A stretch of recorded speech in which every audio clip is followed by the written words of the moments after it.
The Florida Department of Health recently announced $1.4 million in funding for Florida's Healthy Babies, a collaborative statewide initiative to positively influence social determinants and reduce racial disparity in infant mortality. The details of the program and how it can help you is coming up on Polk Place.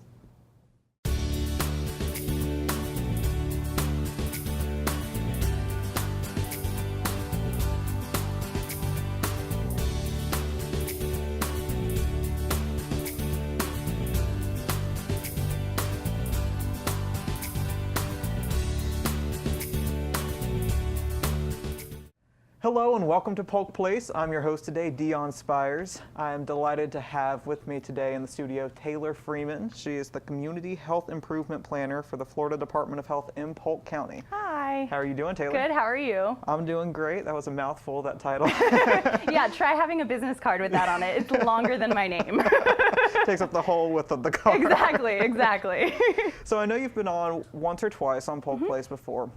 But it's kind of self-explanatory. But for those who haven't seen you on Polk Place before, aren't familiar with the Florida Department of Health, let's start off just by diving into that for a minute. Tell me what the Florida Department of Health does, what type of goals they kind of try to accomplish in their day-to-day, and what you do with them. Well, the Florida Department of Health, that could be a segment on its own because we do so many things. We have so many different divisions that we do things all over. We go from immunizations. We have a school health team that goes into the schools to work with the children.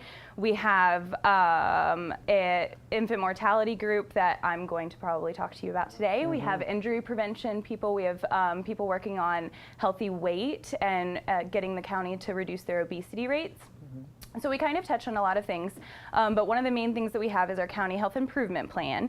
And our County Health Improvement Plan has 3 specific goals to improve child health, to reduce infant mortality, and to improve the obesity rates of the county. So those are the 3 main focuses that the department is working on this year. And we actually got some initiatives rolled down from Tallahassee to kind of give us a better guideline on some of that. So the initiative that we're talking about today is called the Florida Healthy Babies Initiative. Go ahead and tell me a little bit about specifically what that is, what that encompasses. So the Florida Healthy Babies Initiative addresses infant mortality, and infant mortality is when a child passes away before their first birthday. And so this initiative was rolled down from Tallahassee as something that they wanted all the counties to participate in. And the first year of the project, which was last year in 2015, they charged us with basically doing research on the county. So we were charged to look at all of the data on infant mortality rates and the leading causes of death and the things that could contribute to those, such as the social determinants of health and the different things that affect your life. And we actually targeted the areas of the county that have the highest infant mortality rates. So in Polk County, we had 4 high census tract areas where we were focused on looking, and we had a community meeting.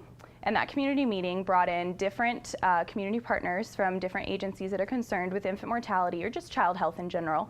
And they were able to come around the table and look at the data for those areas, see what the income of those people was like, see what the education is like, see how many people are employed, see how many people own their homes, things that you don't really think would affect your health outcome. Right. And we were able to come up with some possible root causes for why our infant mortality rates in Polk County are so high right now. And then from that, we were able to create an action plan, and then this year is year 2, so we're able to actually implement that action plan and start doing some of the activities that we had discussed with our community partners last year. Wow. So when you say social determinants, that's the income and those sorts of things that you were talking about focusing on? Yes, social determinants of health is all of the things that you interact with in your environments where you live, where you grow, where you work, where you play, where you worship. Basically anything that you touch every day of your life is a social determinant of health. And some people don't realize that that includes things like transportation, and if you have bus routes, or if you have access to Wi-Fi, or just internet in general, or if you have access to secondary education, which is, you know, further than just a high school education, or just things like that. If you have a supportive family system, if you have a supportive clergy, things like that can definitely add or reduce stress in your life, and stress is a major determinant of how your health will be. Wow, that's interesting because it makes total sense, but You're you right? wouldn't think about it if you weren't focused on looking at these types of statistics. Exactly. So you said that we have a high, kind of high statistics of infant mortality in Yes. Polk County. Can you talk about some specifics on Polk County in Florida? And Absolutely. There are 3 leading causes that we've determined for Polk County. That includes SUIDs, which I can explain what that is defined as in a second, preterm birth, and then birth defects. So the SUIDs that I was discussing, it stands for Sudden Unexpected Infant Death Syndrome, and that includes SIDS, which that is just a completely unexplained death of a child. Safe sleep practices, which is if you're not practicing safe sleep, your baby could get entangled in the sheets or have a suffocation or strangulation in bed. And then it also includes asphyxia from improper positioning during feeding. So it kind of runs like a little bit of a gambit, but it's one of our top causes, definitely. wow. So what are some of the new actions or things that you're implementing to help to try to solve these problems?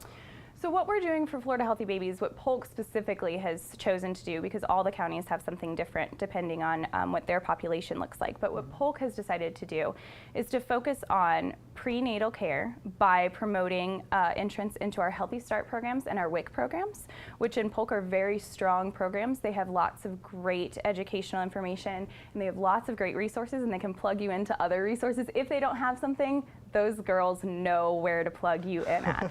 And that's just one of the things. We're also funding, Healthy Start Coalition has a Beds for Babies project, and so we're helping to fund that. And then we're also promoting breastfeeding, because breastfeeding reduces your risk of SUIDs. And then we're also promoting tobacco cessation in all women of childbearing age, because the more that you use tobacco, the more likely you are to have a baby preterm, but you're also more likely to have a baby pass from SUIDs. Mm-hmm.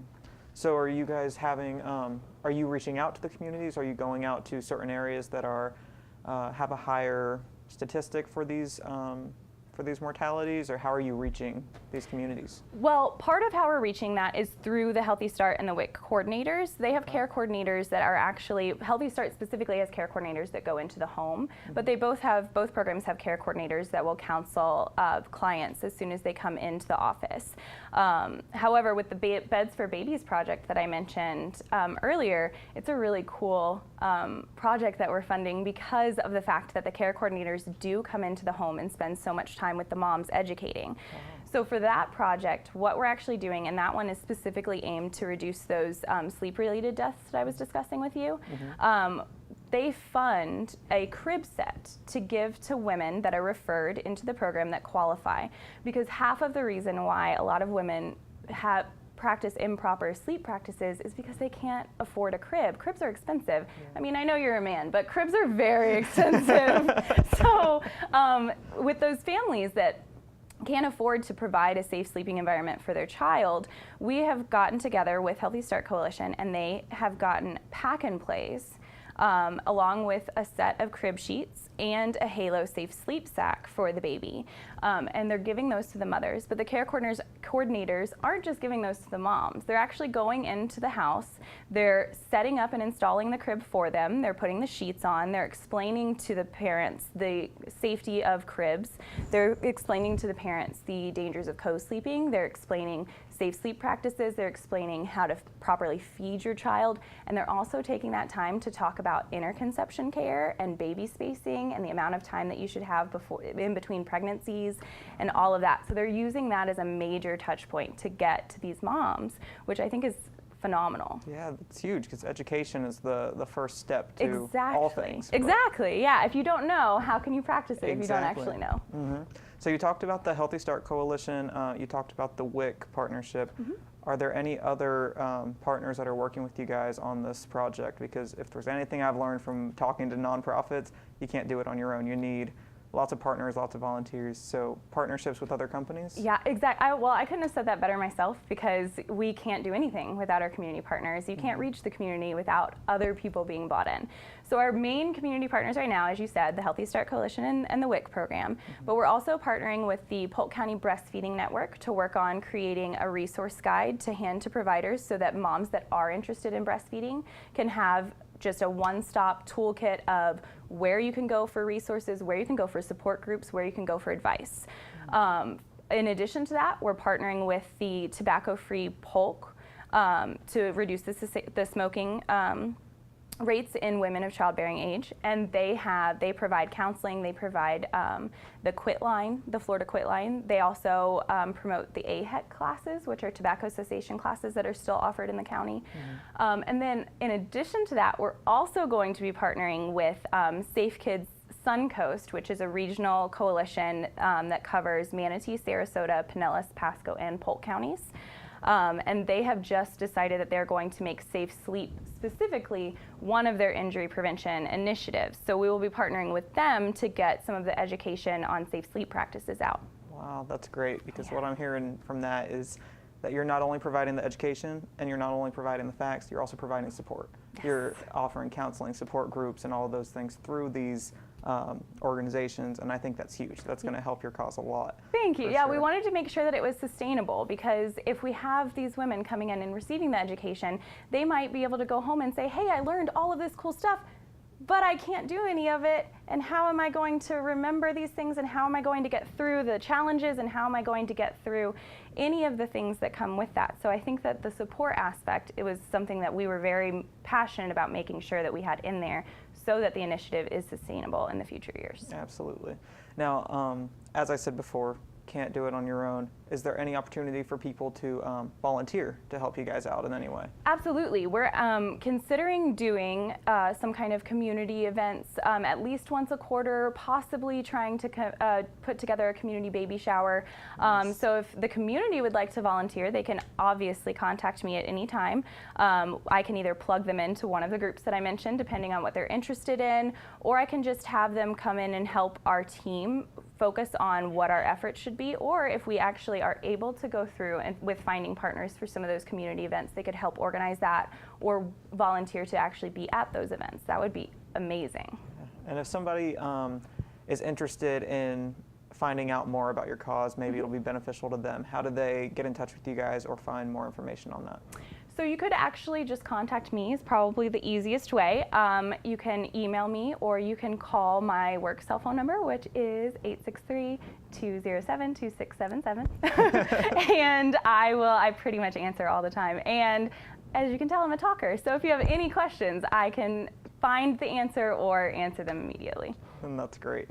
I appreciate you coming out here. I really support your cause and what you guys are doing, and I hope that you guys have a lot of luck this year implementing all of these new things to help that cause. Thank you so much.